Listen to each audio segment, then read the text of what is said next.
All right, now to help put things in perspective, we are joined in this broadcast by Mr. Elijah Magnier. He's joining us live from Beirut. Mr. Magnier is a veteran war correspondent and a political analyst with more than 35 years of experience covering the Middle East and North Africa. Mr. Magnier, thank you very much indeed, sir, for taking time out and speaking to us here on WION. And let me start off by asking you this. You know, this announcement that was made by Donald Trump has taken a lot of people by surprise. Egypt and Jordan, the two nations that Donald Trump is hoping will take in the Palestinians so that the Gaza Strip can in fact be cleared of the Palestinians.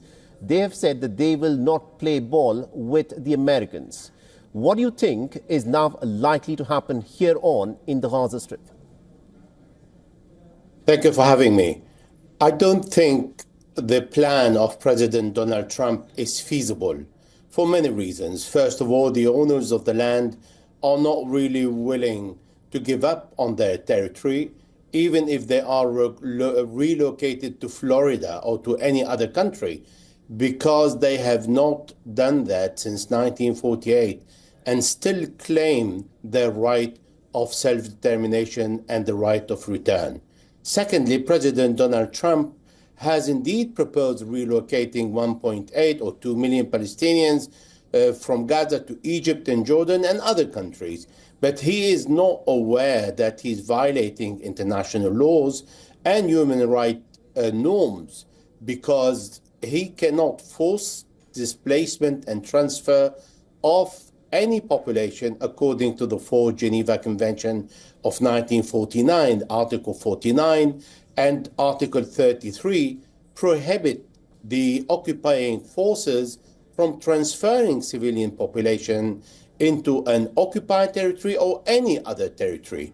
Also, the United Nations Assembly Resolution 194 enshrined the right of return of the Palestinian, not another exodus. And the last point here is having 2 million Palestinians in Egypt or in Gaza, that in Egypt or in Jordan, that will destabilize Jordan or Egypt. Interesting. You mentioned that expelling the Palestinian population from the Gaza Strip to take over the land violates international law. But the fact that the United States of America has backed the Israeli war for the last 15 plus months clearly shows that the Americans are not interested in adhering to international law.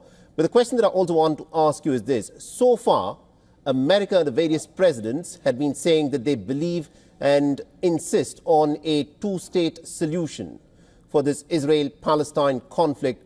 With what Donald Trump has now said, does it mean that the United States is making a clear departure from a two-state solution and is looking for a one-state solution in the land, in the Holy Lands? You are absolutely correct. The Americans have been championing the two-state solution since the Oslo 1993, Oslo 1 and Oslo 2 1994. And the Palestinians should have had their state in 1999, but nothing happened. And we have seen the Americans only talking about the two-state solution, why the Israelis are occupying the West Bank, even the Zone A that is supposed to be under the Palestinian control.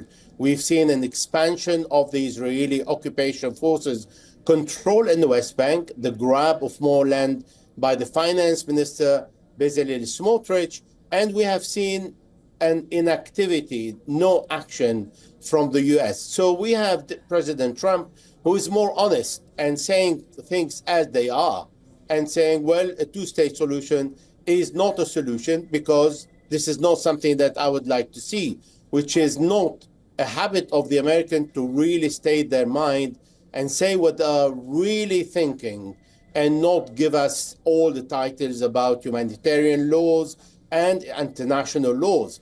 Now, President Trump doesn't believe in two-state solutions, right, but he's not going to manage to impose one state as Israel because there are 7 million Palestinians in the West Bank and Gaza, and they intend to stay there. After 15 months of war, they remained in their place and in their territory and refused to leave.